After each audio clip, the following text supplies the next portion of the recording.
Committees have a great deal of influence over the laws that are approved by Congress and the actual content of the laws. Committees hold hearings about key issues or recent controversies. As we said, like for example, foreign aid to the Ukraine and what happened to it. What's going on with the Trump administration in regard to the coronavirus. Those are the kinds of things they could be passing legislation about and having hearings about.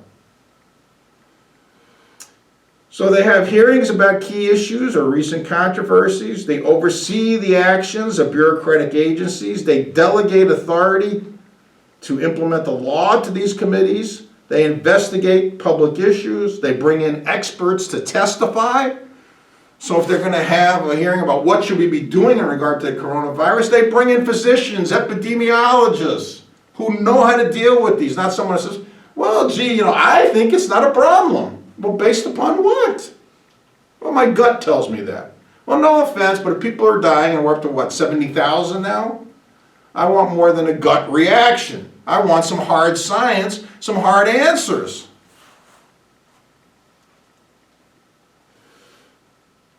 So they bring in experts to testify. Based upon this testimony, they can write and rewrite legislation. They can amend bills. They can compromise where they might not be in agreement. And then they try and resolve differences before they have a final vote. Well, again, how does this work? Remember that in a congressional session, you have on average 10,000 bills and a national budget of over $4 trillion that's appropriated by Congress.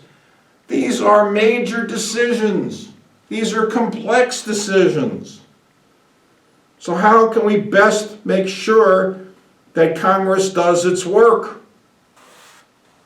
And I'm going to tell you about two major types of committees that do this kind of work for us.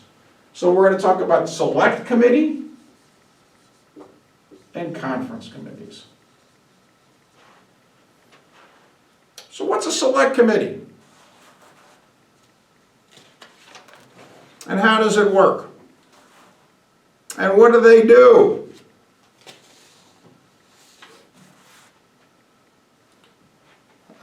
By the way, I forgot to put one of the most important committees, which are standing committees. So select committees are temporary committees, which means they go out of business after the congressional session, and they usually do not have legislative authority. So why are they important? Select committees are put together to study, investigate, and make congressional recommendations in regard to the most important new issues of the time. So we can have a select committee on the coronavirus where it brings together people just to study how Congress should be responding to this issue.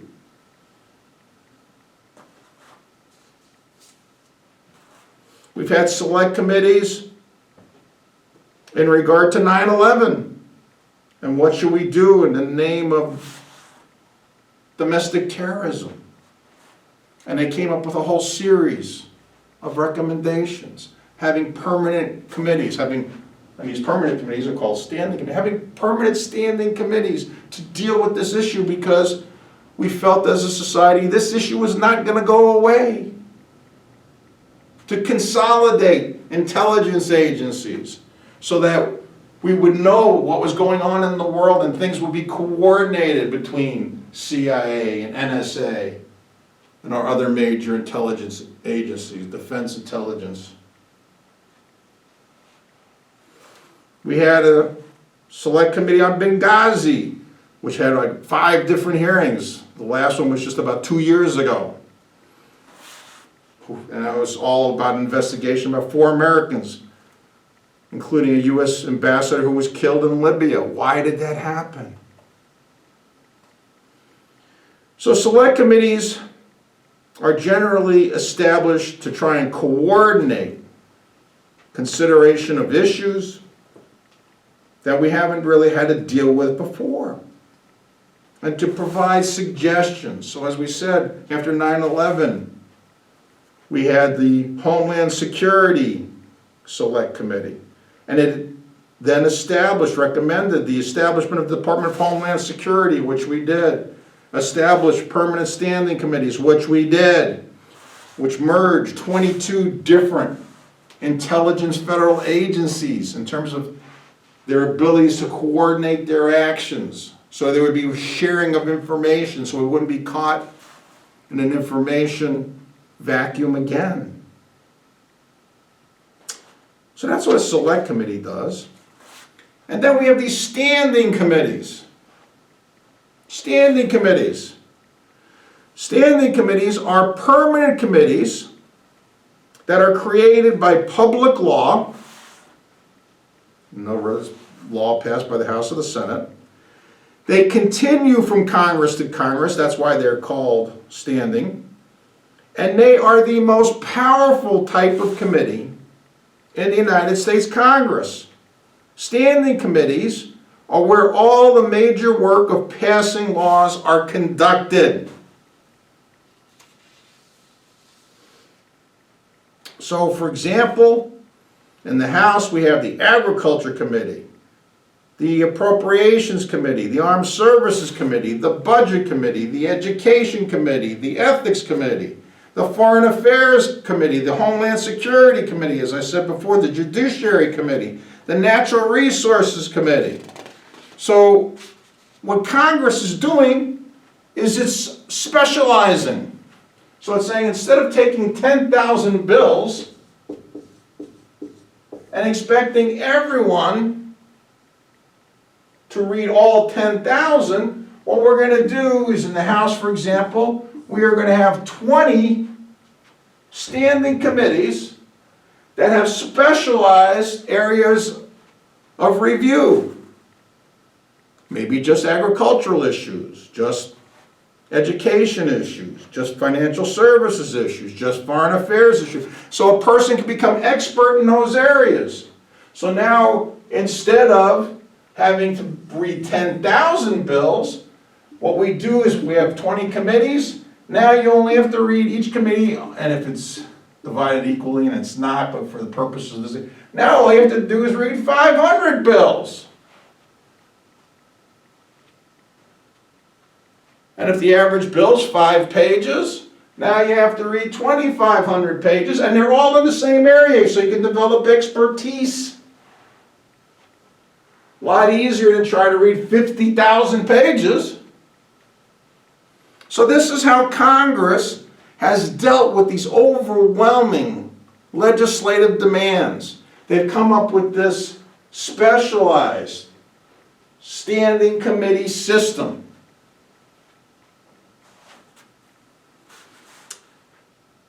And as I said, these are the most powerful committees where all of the major work of passing laws are conducted. And remember when I said 10,000 bills on average are introduced into Congress and only 500 become law? Well, guess where most bills are defeated? In standing committees. 80% of all bills that die in the standing committee, which shows you how important they are. So if a standing committee refuses to report legislation, that's it, the bill's dead. The rest of the House, the rest of the Senate don't get to review it, don't get to debate it. So again, this shows the importance of standing committees. So what are the functions of standing committees? Standing committees review legislation. They schedule public hearings on the bills within their jurisdiction. They invite expert testimony. They mark up the bill, which means they revise every sentence of the bill and amend it as needed. And ultimately, they decide whether or not to report a bill.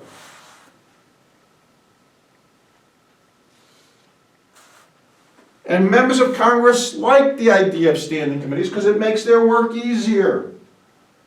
And it also allows them to specialize in things that are important to them. So if I am from an agricultural community, I want to be on the agriculture committee. If I'm from an urban community, I want to be on one of the urban committees. And that's where my expertise is, and that's where I can get the most things done that are beneficial to my constituents. All right, so once the standing committees do their work, if they do report the legislation, the next major type of committee that we need to talk about is called the conference committee. And what's the conference committee do? Well, as we said before legislation can be sent to the president, it must pass both the House and the Senate in identical form. Now for major bills, for major legislation, that doesn't happen too often. I mean, think about it right now. We have a Senate that's Republican and is very conservative. We have a House that's Democratic and much more liberal. So given these ideological differences, it's no surprise that whether we talk about health care, whether we talk about the coronavirus, whether we talk about impeachment proceedings, whatever, they cannot agree on exactly how to do it. So as a result, what has to happen is they have to pass legislation in identical form for it to before it can be sent to the president. So how does that work? Well, it's the conference committee that has been delegated the responsibility of reconciling differences between similar measures passed in the House and Senate. Now, who's on these conference committees? They are composed from members from both chambers, the House and the Senate, appointed by the party leadership in each chamber. So that's how the committee system works. Those are the most important committees. The last thing I want to talk about is, okay, given all we know, how does a bill become a law? And that's where I want you to look at page 296 of JANDA. And the name of the table is the legislative process. So if you look at it, it says first the bill is introduced and assigned to a committee. Okay, those are the standing committees. So you introduce the bill, it goes into the legislative hopper. What it does is it goes directly to the leader. In this case, for the House of Representatives, it would be the Speaker of the House, who then gives it to the appropriate committee. The committee then gives it to their appropriate subcommittee, so the committees can further divide their work into subcommittees. And it's actually the subcommittees that hold the hearings, bring in the experts, revise it. And then they report it back to the committee. And then they have a vote. And if they pass it, the bill goes on. If they don't pass it, the bill is dead. In the House, it then goes to the Rules Committee, which is a committee that then provides the rules for debate and passage of that legislation on the floor of the House. And the floor of the House means the entire 435 members. Now, the average standing committee, just so you know, has generally somewhere between 30 and 45 members. So the Rules Committee does things like, how long can you debate this, and can you amend this? And then those rules and the bill are sent to the full House, where they have a vote. If there's a majority for it, it has then formally passed the House. Now, at the same time, the same thing's kind of happening in the Senate. The bill's introduced and it's signed by the majority leader to the appropriate committee and subcommittee. If it's passed there, it goes to the full Senate. Now, there is one big difference between the House and the Senate. There is no Rules Committee in the Senate. So theoretically, there is no limit on debate. So that's where you get to this idea of a filibuster. A filibuster is something that only can happen in the Senate, and it means unlimited debate. So if you don't like a bill, you can stand up and just start talking forever. So you can bring your encyclopedia with you and say aardvark. Aardvark is an indigenous animal to the southwest United States. It's a marsupial, and then you just can keep reading and reading and reading.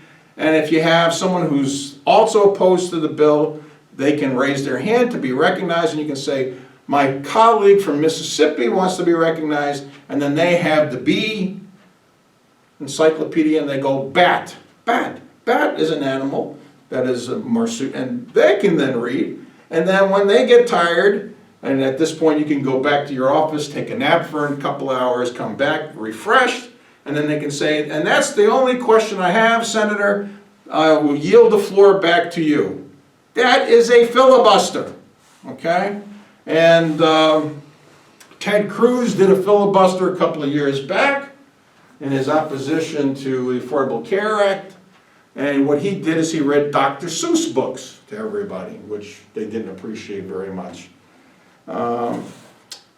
Now, if you want to break a filibuster, there's only one way to do it, and it's through what's referred to as cloture. Cloture. So cloture, you need 60 people in the Senate to try and invoke cloture, and then there is a vote to close off debate. And that's the only way you can close debate. All right, so finally, if you get through all this, then the full Senate votes on it, and now if they pass it, you have one bill passed by the House, one passed by the Senate. If there is any different wording at all, which there generally is, that's when it goes to the conference committee, and then the conference committee has to reconcile the language until it is identical for both the House and the Senate, and then it goes back to the House and the Senate floor for them to vote on. Then if they approve it, then it finally gets to the President of the United States. So as you can see, the lawmaking process is very, very complex. Thank you, and I hope you had a great semester.